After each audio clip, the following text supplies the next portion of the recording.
से लेके गए तुम होटल ताज में, होटल ताज नहीं, ताज होटल में बैठे, हम लोगों ने इडली खाई, या मेट्रो में बैठे मिनरमा में हमने इडली खाई। इडली खाते वक्त मैंने 2 घंटे तुमसे बात की। जब वो जो बात की तब तुम्हारे दिल में क्या हुआ, क्या फीलिंग थी, क्या महसूस हुआ, बताओ तुम, और फिर तुम बताओ तुम। క్వశ్చన్ बोलना। సో సార్ ఏమడుగుతున్నాడంటే, మీరు నన్ను ఫస్ట్ టైం 2017లో కలిసినప్పుడు మీకు మనం పోయి ఇడ్లీ తిని కలిసినాం, మాట్లాడినాం. అప్పుడు మీకు ఏమనిపించింది లోపల? మీకు అసలు మీకు ఫీలింగ్ ఎట్లుండే? అసలు మీకు ఏమనిపించింది? మీరు బిజినెస్ని అంటే ఆ టైంలో మీకు ఆలోచన ఏముండే అని సార్ వాళ్ళని క్వశ్చన్ అడిగాడు. बोलो। एक्चुअल में इस बिजनेस से पहले नेटवर्किंग में हम ऑलरेडी बहुत साल लगा चुके थे, राइट? बट लेकिन एक चीज पता था कि इस बिजनेस से सपने पूरे होते हैं. मतलब ये पता था का मतलब तुमको श्रद्धा थी, तुमको ये फेथ था कि इस मॉडल में, इस डायरेक्ट सेलिंग के मॉडल से पैसा आता है. फॉरगेट अबाउट द एमडी और वेस्टी जो फलाना टीम का है ना. बिल्कुल सही. ये फेथ, ये श्रद्धा थी कि इस मॉडल से पैसा आता है, इस सिस्टम से पैसा आता है, इस तरीके से पैसा आता है. वो पैसा कमाया नहीं था, फेथ तो था, पर स्ट्रक्चर पर, मॉडल पर, कंसेप्ट पर फेथ था, राइट? फिर अब नोट करते जाना कहां कहां वीकनेस है और कहां कहां स्ट्रेंथ है. फिर आपसे डिस्कस किया, यस, आपका जो है सो सक्सेस देखा, एंड उसके बाद में एक विश्वास आ गया, यस, अगर भैया कर सकते हैं, हमारे को सपोर्ट देने के लिए रेडी है, मतलब सपोर्ट हम वहाँ पे से ले रहे हैं और हम भी ये सब चीज़ें अचीव कर सकते हैं बोल के. अच्छा, तो इसका मतलब फिर दोबारा वो श्रद्धा हुई कि सिस्टम में दम है, एसपी भारत मेरी सपोर्ट करने को तैयार है और वेस्टीज में वो ताकत है, तो हम कर सकते हैं. अगेन क्या चीज इंपॉर्टेंट थी? कमाल, श्रद्धा. श्रद्धा समझ गए ना? इसको तेलुगु में क्या बोलना है?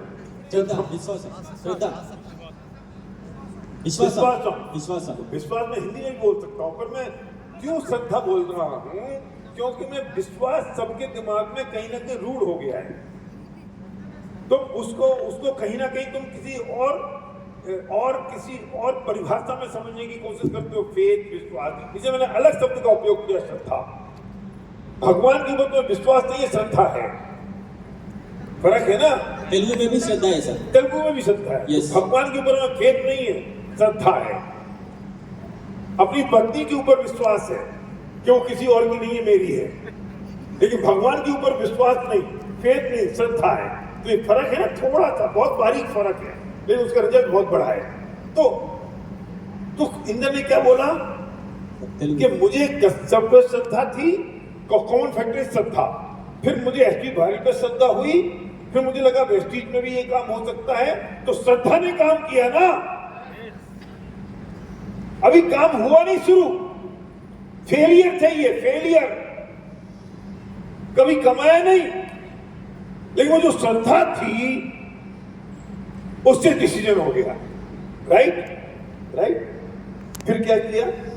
बस डिसीजन होते ही फिर इनने मेरा चेक देखा, मेरी सफलता देखी, कुछ और लोगों की सफलता देखी, तो इनको ये विश्वास हो गया कि जब ये कर सकते तो मैं कर सकता हूं. मैंने क्या लिखा है पीछे?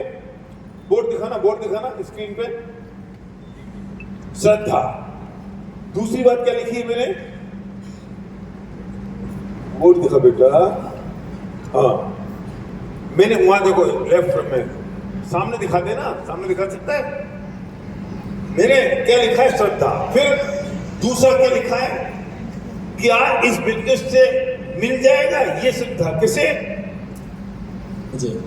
किसी को भी इस बिजनेस से मिल सकता है क्या? ये मेरा सपना जो मैं चाहता हूं. और दूसरी बात क्या लिखी है? क्या मुझे मिल जाएगा, इसके अलावा कुछ नहीं है. और क्या वो मुझे मिल सकता है? और क्या इस बिजनेस से मिल सकता है, इस सिस्टम से, इस कंसेप्ट से मिल सकता है? अगर हाँ, तो क्या मुझे मिल पाएगा? मुद्दा सिर्फ इतना सा है, बस सिर्फ इतना सा मुद्दा है. अच्छा चरण हाँ తెలుగు. हाँ बोलो बोलो సో ఇక్కడ अरे సార్ तुम पूछा मत कर शुरू हो जाए कर मैं चुप हो जाऊंगा वरना मैं बहुत एक्साइटेड हूँ సో సార్ ఏం చెప్తున్నారంటే ఫస్ట్ ఇప్పుడు కలిసినాక మాట్లాడినప్పుడు ఏమైందనంటే సార్కి ఒక నమ్మకం అనేది వచ్చింది. ఎందుకనంటే సార్ ఇంతకుముందు అసలు ఈ బిజినెస్ స్టార్ట్ చేయడానికి కారణం ఏంటంటే అసలు ఈ కాన్సెప్ట్ పైన నమ్మకం ఉంది. నిజంగా డైరెక్ట్ సెల్లింగ్ పైన చేస్తే మనకు పైసలు వస్తాయి. కానీ ఇంతకుముందు అక్కడ చేయలేకపోయింది ఎందుకంటే అది వేరే రీజన్స్ ఉండే. కాకపోతే ఇక్కడ సార్ని కలిసిన తర్వాత సార్ సక్సెస్ చూసిన తర్వాత సార్ యొక్క శ్రద్ధ ఇంకా కొంచెం పెరిగినప్పుడు ఆ శ్రద్ధ ఇంకా కొంచెం పెరిగి అప్పుడు సార్కి నమ్మకం వచ్చింది, అప్పుడు చేయడం స్టార్ట్ అయింది. సో సార్ ఏం చెప్తున్నాడంటే మనకు ఇక్కడ రెండే విషయాలు ఉన్నాయి. రెండే విషయాలు ఏంటంటే ఫస్ట్ శ్రద్ధ అంటే ఇక్కడ ఈ కాన్సెప్ట్ వల్ల నిజంగా పైసలు వస్తాయా, ఒకవేళ వస్తే నాకు వస్తాయా, ఈ రెండే విషయాలు ఉన్నాయి. ఇంకా వేరేది ఏం లేదు ఇక్కడ. అసలు ఈ బిజినెస్ వల్ల పైసలు వస్తాయా, ఒకవేళ వస్తే నాకు వస్తాయా, ఈ రెండే విషయాలు ఉన్నాయి అంతే. सर तुम्हारे साथ क्या हुआ जब तुम मिले इडली खाते वक्त? मैं तो आना नहीं चाह रहा था. मैं ये इंडस्ट्री को बाय बाय बोल दिया था, मतलब इंटरेस्ट नहीं था. लेकिन जस्ट भैया बुलाए थे तो चलो हमारा एक ही काम है, वो एक बड़े आदमी आ रहे हैं तो उनको एयरपोर्ट से ले लेंगे और होटल पे ड्रॉप कर देंगे, अपने को तो काम करना नहीं है. ऐसी सोच लेकर मैं आया था. लेकिन जैसा गाड़ी में बैठा फिर अंदर हमको तब तक इनको कोई श्रद्धा नहीं थी, अश्रद्धा थी कि नहीं करना है.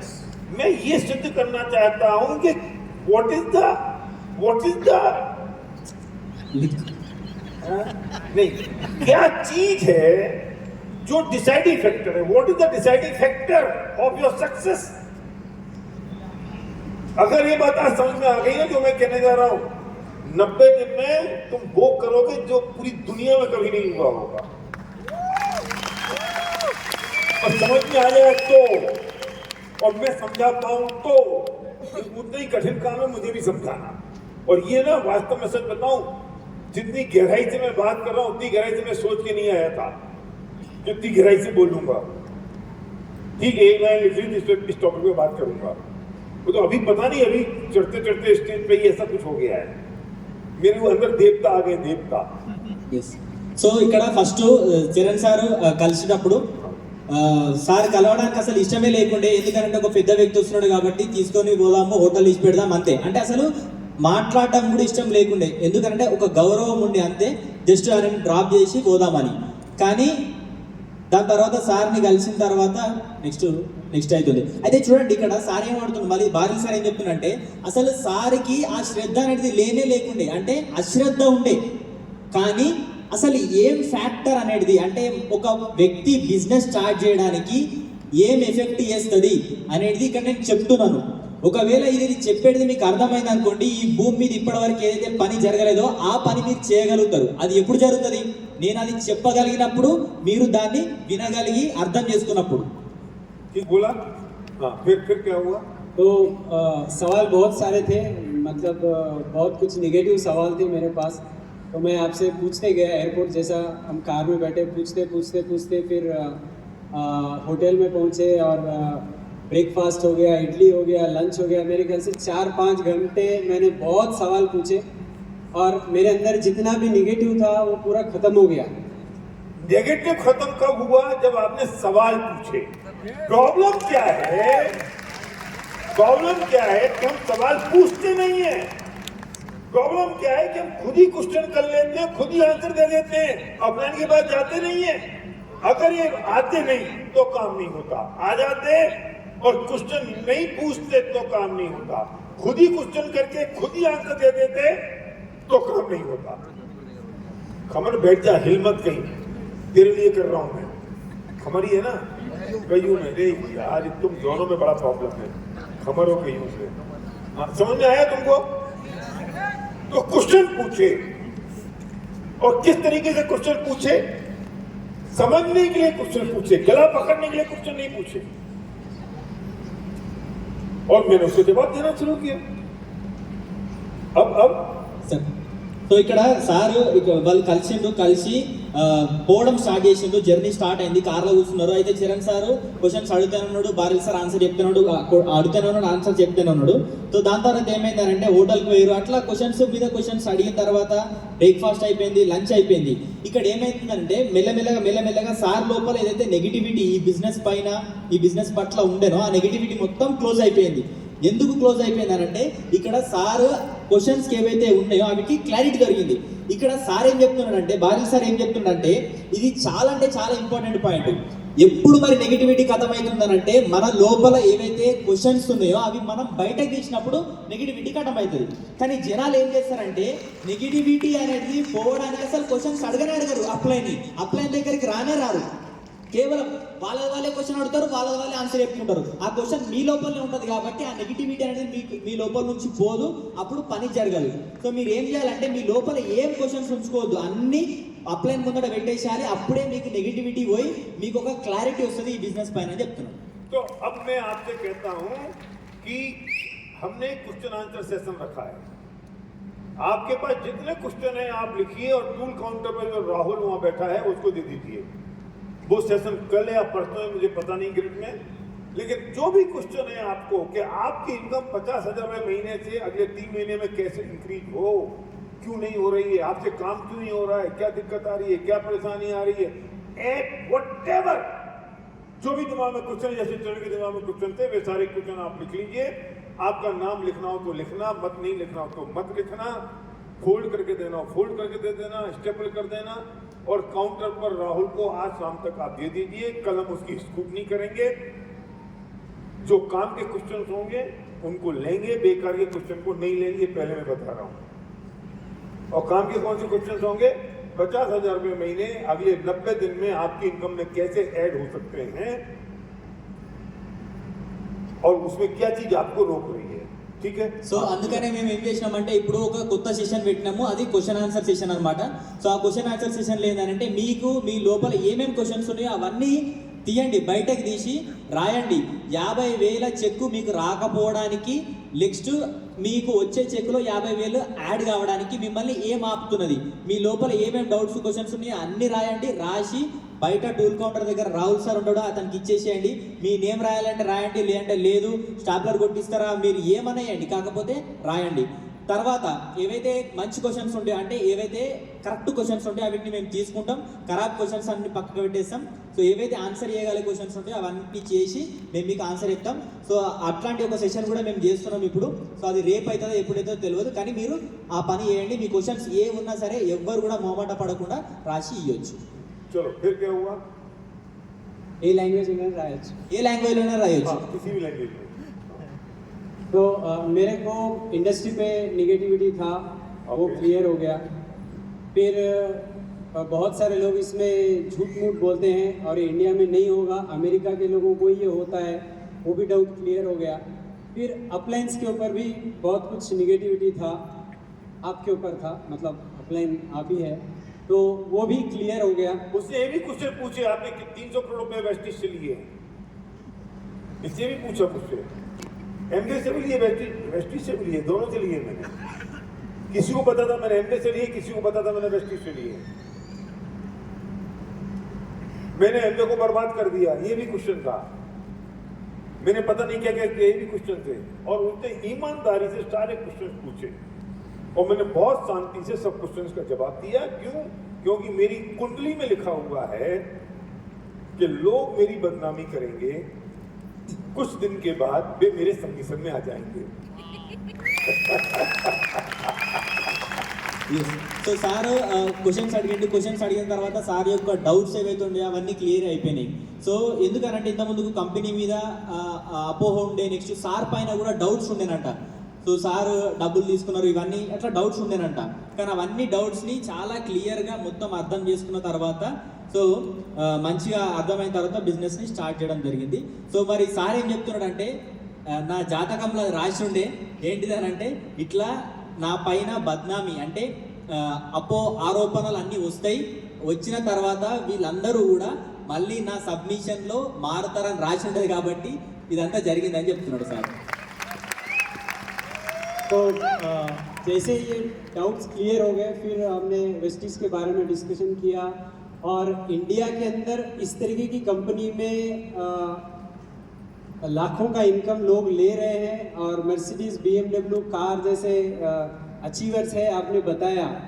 और लास्ट में आपने एक बात बोली जो मुझे मतलब बहुत दिल को लगी कि देखो आप और हम अगर साथ में हैं और हम झूठ नहीं बोलेंगे और हम मिल के काम करेंगे तो आपको भी सक्सेस यहाँ पे मिल सकती है। तो सर के अंदर एक ईमानदारी मुझे बहुत अच्छी लगी, क्योंकि मैं बहुत सारे क्वेश्चंस पूछा और भैया ने पूरी तरीके से वो हर एक क्वेश्चन को ओपनली आंसर दिया, पूरा लैपटॉप खोल के एक एक ईमेल बताया मुझे कि मैंने वो कंपनी को क्या ईमेल लिखा था और फिर क्या उसका रिप्लाई आया। तो इनकी सच्चाई और इनका जो ऑनेस्टी ईमानदारी है वो मुझे अच्छी लगी। फिर इन्होंने बोला कि हम आपको हेल्प करेंगे, आप और हम मिलके अगर काम करेंगे तो ये जो लाखों में इनकम और मर्सिडीज बेंज जैसी जो गाड़ियाँ जो इन्होंने फोटोज में दिखाई थी वो हैदराबाद में भी हो सकता है, ऐसा उन्होंने बताया। तो वो बात पे हमने भरोसा कर लिया। शाम को 5 बजे सवेरे से लेकर वो उतने घंटे डिस्कशन के बाद 5 बजे एक कंक्लूजन आ गया कि चलो बिजनेस को करना है। फिर वहाँ से हमने काम को अब रुको, हाँ बोल తెలుగు ఇప్పుడు సార్ అది అన్ని డౌట్స్ క్లియర్ అయిపోయిన తర్వాత ఇప్పుడు సార్ చెప్పిండు ఇది బయట ఓన్లీ బయట దేశంలోనే కాదు మన దేశంలో కూడా పాసిబుల్ అవుతుంది, మన ఇండియన్ కంపెనీతో కూడా ఇది పాసిబుల్ అవుతుంది. సో పాసిబుల్ అయిన తర్వాత సక్సెస్ చూసిన తర్వాత అన్నీ అయిన తర్వాత సో అంటే ఎవరైతే బెంజ్ BMW కార్ అచీవర్స్ ఉన్నారో వాళ్ళన్నీ చూసిన తర్వాత లాస్ట్కి ఒక్క మాట చెప్పిండంట బాధి సార్, అది చరణ్ సార్కి చాలా బాగా నచ్చిందంట. ఏంటిదంటే నేను ఇన్ని క్వశ్చన్స్ అడిగినా కానీ సార్ ప్రతి ఒక్క దానికి ఓపెన్గా అంటే ప్రూఫ్తో సహా సమాధానం చూపించిండు, చెప్పిండు.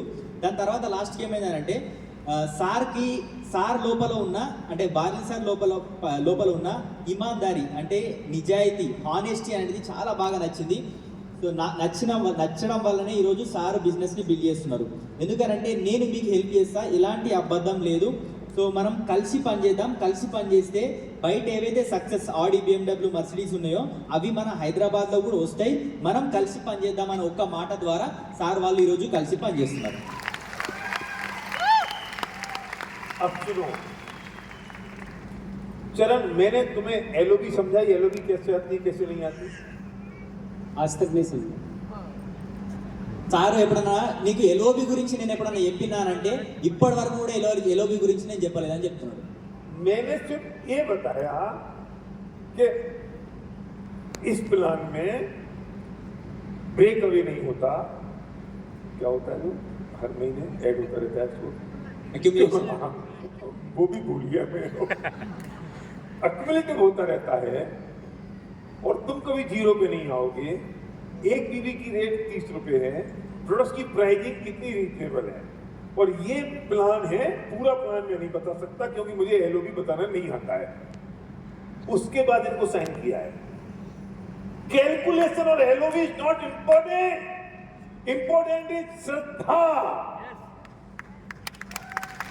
క్యాలిక్యులేషన్ అనేది ఇక్కడ ఇంపార్టెంట్ కాదు. ఎందుకంటే సారు ఇవన్నీ ఏం చెప్పలేదు, ఎందుకంటే సార్కి అసలు యాక్చువల్గా ఎల్ఓబి గురించి చెప్పడం కూడా రాదు కాబట్టి చెప్పలేదు.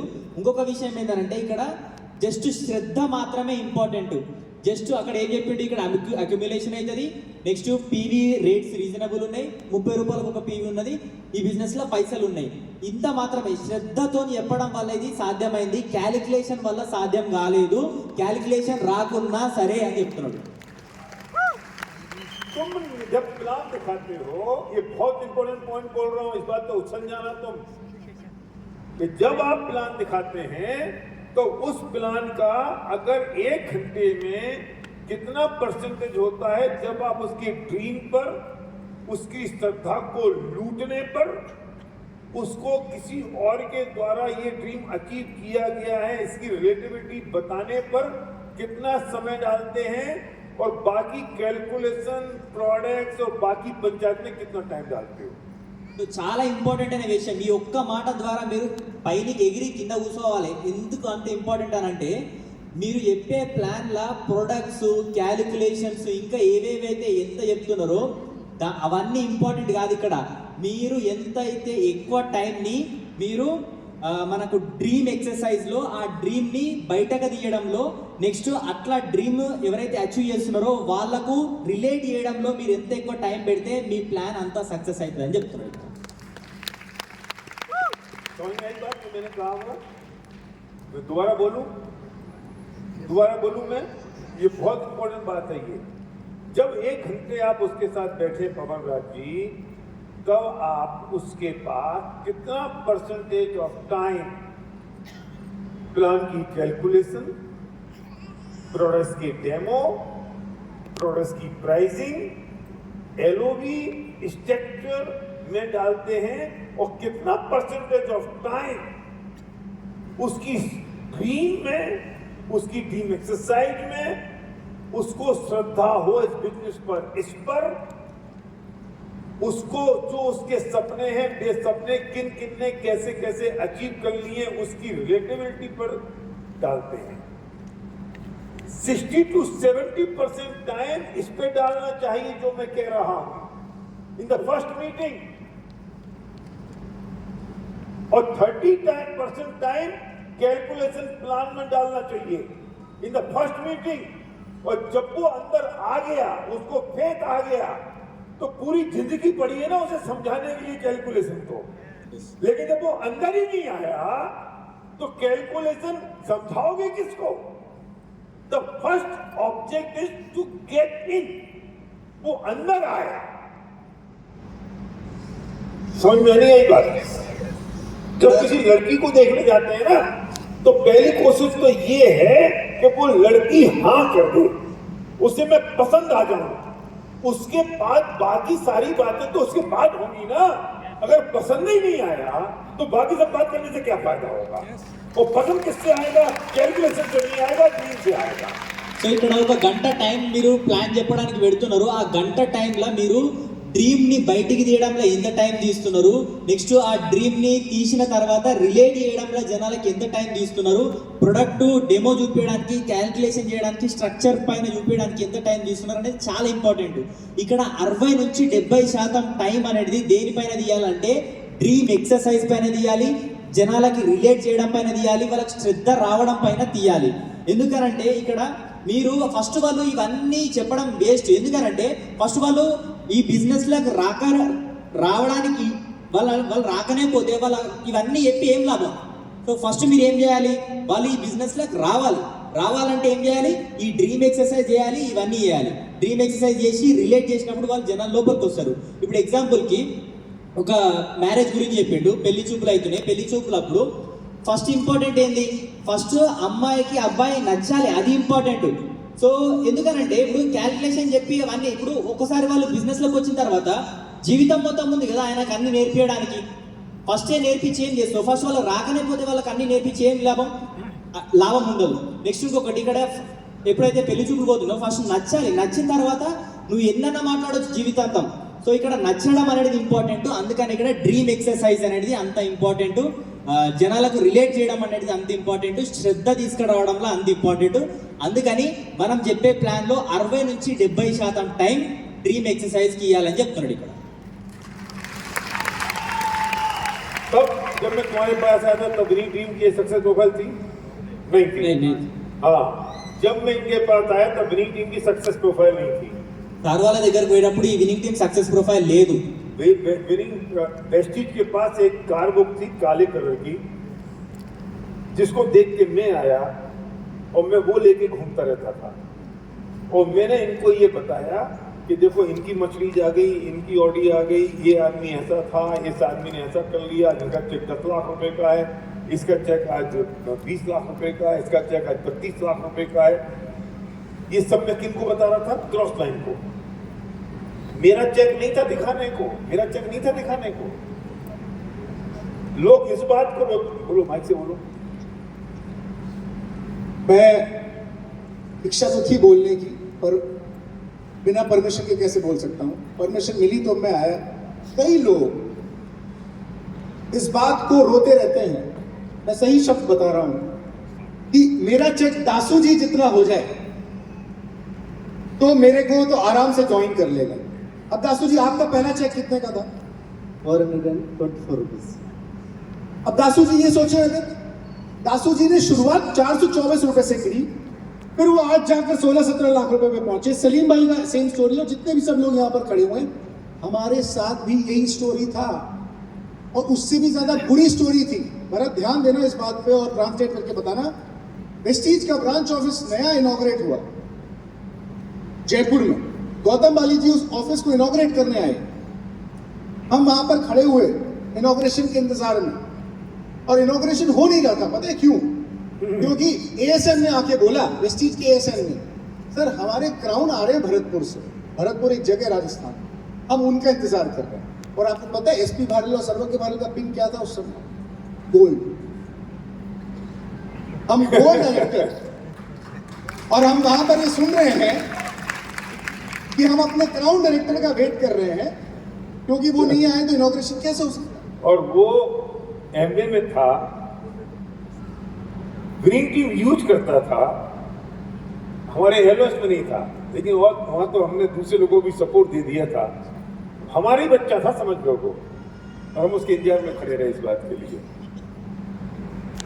और कौन 16 साल से जो डायरेक्ट सेलिंग के किंग कहे जाते हैं, जिनके जो व्यक्ति का इंतजार हो रहा है उसके गुरु, वो तो आके पैर छूटा, और हम गोल्ड और वो क्राउन। और मुझे पता है वो पल हम खड़े हुए थे। उसके कुछ दिन बाद उसी ब्रांच ऑफिस में हमने मीटिंग कॉल की। हमारी टीम में प्लान दिखाने वाला कोई व्यक्ति नहीं था। सर्वज्ञ भारल ने प्लान दिखाया और खुद ही होस्टिंग की। होस्ट भी कोई ऐसा था नहीं जिसको होस्टिंग दे सके कुलकर्णी जी कि भैया तू होस्ट कर ले, मुझे बुला ले प्लान दिखाने के लिए। नहीं, मैं खुद ही होस्ट, मैं खुद ही प्लान दिखाने वाला, और ट्रेनिंग करने वाले पता है कौन? एसपी भारल। उसके बाद लोग कितने? लोग मुश्किल से कोई 8-9 लोग, और पीछे खड़े होकर जो वेस्टीज के सेंटर मैनेजर हैं वो खड़े होकर ये देख रहे थे। देख तो ले ये लोग कैसे प्लान दिखाते हैं, कैसे बोलते हैं, क्या है ये लोग, क्योंकि नाम तो बहुत है इनका इंडस्ट्री। अब मैं थोड़ी और इन डेप्थ बात कहने जा रहा हूं, उसके पहले ट्रांसलेशन करना। ठीक है. సో ఇక్కడ చాలా మంది ఏడ్చుకుంటా కూర్చుంటారు. ఏంటంటే బిజినెస్ అయితే స్టార్ట్ చేసినాం కానీ నా చెక్ చాలా చిన్నగా ఉన్నది, నేను ఏం చెప్పాలి జనాలకి. ఇట్లా చాలా అంటే చాలా మంది ఏం చేస్తారంటే డిసప్పాయింట్ అవుతారు. ఇప్పుడు భారతి సార్ ఎప్పుడైతే చరణ్ సార్ని కలిసిండో, సార్ చెక్ లేదు చూపించడానికి. సార్ ఇంతకుముందుకి ఏం చూపించిండు? ఆ కార్ ఇంతకుముందుకి సక్సెస్ బుక్ ప్రొఫైల్ కూడా లేకుండే, ఏముండే జస్ట్ సక్సెస్ వెస్టీజ్ సక్సెస్ మనకి ఏదైతే కార్ బుక్ ఉండే ఆ కార్ బుక్ను చూపించి, ఇగో ఇంతకుముందుకి ఈయన ఈ పని చేస్తుండే, ఇప్పుడు ఈ పని చేస్తుండే, ఈయన 10 లక్షలు సంపాదిస్తుండే, ఈయన కార్ తీసుకున్నాడు, ఈయన మర్సిడీస్ తీసుకున్నాడు, ఈయన ఆడి తీసుకున్నాడు, ఈయన 20 లక్షలు సంపాదిస్తున్నాడు. అంటే సార్ వాళ్ళ దగ్గర అసలు ఏం లేకుండే. ఇప్పుడు చూడండి చాలా మంది అనుకుంటారు, ఇప్పుడు దాస్ సార్ అయితే దాస్ సార్ లెక్కలు అయితే చాలా మంది జాయిన్ అవుతారు, చరణ్ సార్ లెక్కలు వస్తే అందరు జాయిన్ అవుతారు, సలీం సార్ లెక్కలు వస్తే అందరు జాయిన్ అవుతారు అని అనుకుంటారు. వీళ్ళ చెక్కులు కూడా 100ల నుంచే స్టార్ట్ అయినాయి అని సార్ చెప్తున్నాడు. ఇక్కడ చూడండి చాలా ఇంపార్టెంట్ అయిన విషయం ఏంటంటే, వీళ్ళ సిచ్యువేషన్ మంచిగా ఉండే కానీ మా సిచ్యువేషన్ అంతకన్నా ఖరాబ్ ఉండే. ఎందుకనంటే సారు ఎస్పీ భారతి సార్కి అప్పటికి 16 సంవత్సరాల ఎక్స్పీరియన్స్ ఉండే. అప్పుడు జైపూర్కి మనకి అప్పుడే ఓపెనింగ్ అయింది అనమాట స్టోర్ ఓపెన్ అయినప్పుడు గౌతమ్ బాలి సార్ అది ఓపెన్ చేయడానికి వచ్చిందంట. ఓపెన్ చేయడానికి వచ్చినప్పుడు SP Bharati sir gold director level ఉన్నాడు. గోల్డ్ డైరెక్టర్ లెవెల్ ఉండి అక్కడ ఏరియా సేల్స్ మేనేజర్ వచ్చి ఆపుతున్నాడు అంట. ఎందుకు అనంటే ఇనాగ్రేషన్ అంటే ఓపెనింగ్ చేయడానికి ఆపుతున్నాడు. ఎందుకనంటే భరత్పూర్ నుంచి ఒక వ్యక్తి ఎవరు ఆయన ఒక క్రౌన్ డైరెక్టర్ ఉండేనంట. ఆ క్రౌన్ డైరెక్టర్ రావడానికి 16 సంవత్సరాల ఎక్స్పీరియన్స్ ఉన్న వ్యక్తిని అక్కడ గోల్డ్ డైరెక్టర్ లెవెల్లో ఆపిరంట. అంటే ఆల్మోస్ట్ ఓనర్ని మన గౌతమ్ బాలి సార్ని కూడా ఆపిరంట. అంటే ఎంత సిచ్యువేషన్ ఉందో చూడండి.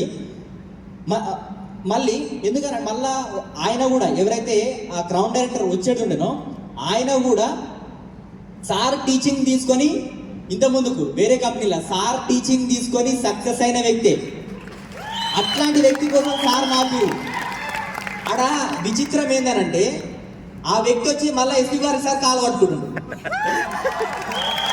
అంటే చూడండి ఎట్లా నుంచి అంటే సిచ్యువేషన్. మళ్ళీ కొన్ని రోజుల తర్వాత ఇనాగ్రేషన్ అయిపోయింది, వెళ్ళిపోయారు.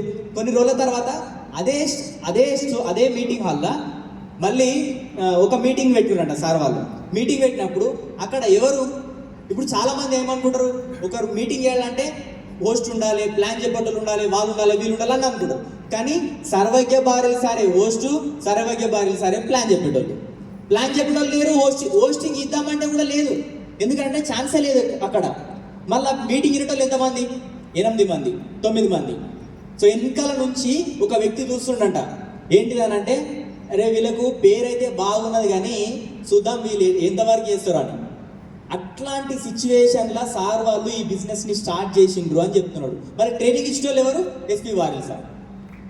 అంటే అప్పుడు సిచ్యువేషన్ ఎంత ఖరాబ్ ఉండే ఒకసారి మీరు ఆలోచన చేయండి.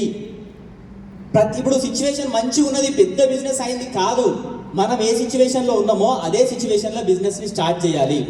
సిచ్యువేషన్ కోసం వెయిట్ చేయొద్దు. నేను పెద్దగా అయినాక కానే కాదు, జీరో నుంచి స్టార్ట్ చేయాలి. వాళ్ళు జీరో కాదు మైనస్ల నుంచి స్టార్ట్ చేశారు కాబట్టి ఈ దాకా వచ్చారు. దేనికోసం మనం వెయిట్ చేయొద్దని సార్ వాళ్ళు చెప్పడానికి ఒక ఇదంతా చెప్తున్నారు అన్నమాట.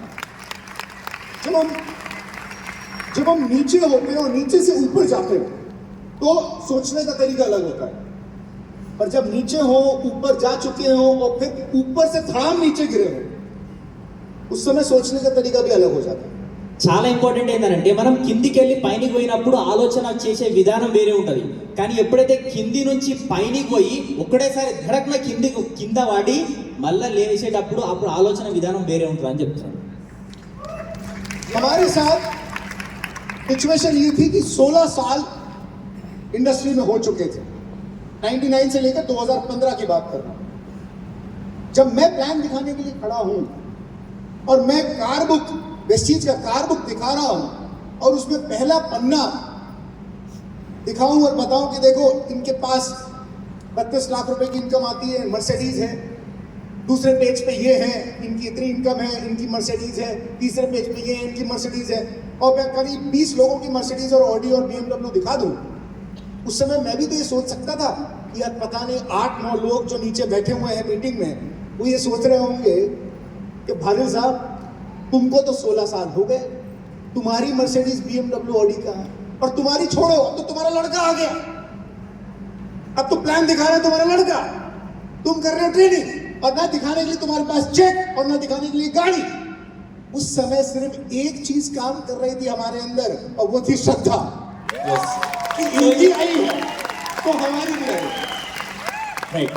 సో ఇక్కడ చూడండి, ఇప్పుడు ఆ ట్రైనింగ్ అయిపోయిన తర్వాత ఇప్పుడు జనాలకు ఎట్లా అనిపిస్తుంది అంటే మనం పైన పడి కిందికి వచ్చినప్పుడు సిచ్యువేషన్ ఎట్లుంటుందో ఒకసారి అర్థం చేసుకోండి. సార్కి 16 సంవత్సరాల ఎక్స్పీరియన్స్ ఉండే, 16 సంవత్సరాల ఎక్స్పీరియన్స్ ఉన్నప్పటికీ కూడా ఈ బిజినెస్లో మళ్ళీ సర్వజ్ఞ బారెల్ సార్ ఏం చేస్తున్నాడు, అక్కడ పోయి ప్లాన్ చెప్తున్నాడు. ప్లాన్ చెప్పి ఈయనకు మర్సిడీస్ వచ్చింది, ఈయనకు 10 లక్షలు వస్తున్నాయి, ఈయనకు మర్సిడీస్ వచ్చింది, అట్లా ఒక 20-30 మంది ఫోటోలు చూపించిండు. ఒకసారి ఆలోచన చేయండి, అప్పుడు జనాలు ఏమనుకుంటుండొచ్చు, ఈయన 16 సంవత్సరాలు అయింది, ఈయన వేరేలో ఫోటో చూపిస్తున్నాడు, మరి మీ చెక్ ఏది, మీ కార్ ఏదని అడిగితే ఎట్లుంటుండే. ఒకసారి ఆలోచన చేయండి, ఎంత ఖరాబ్ సిచ్యువేషన్ అది. కానీ ఆ సిచ్యువేషన్లో కూడా మేము పని చేయడానికి కారణం ఏంటంటే కేవలం మా లోపల శ్రద్ధ ఉంది, మాకు కూడా వస్తుందని.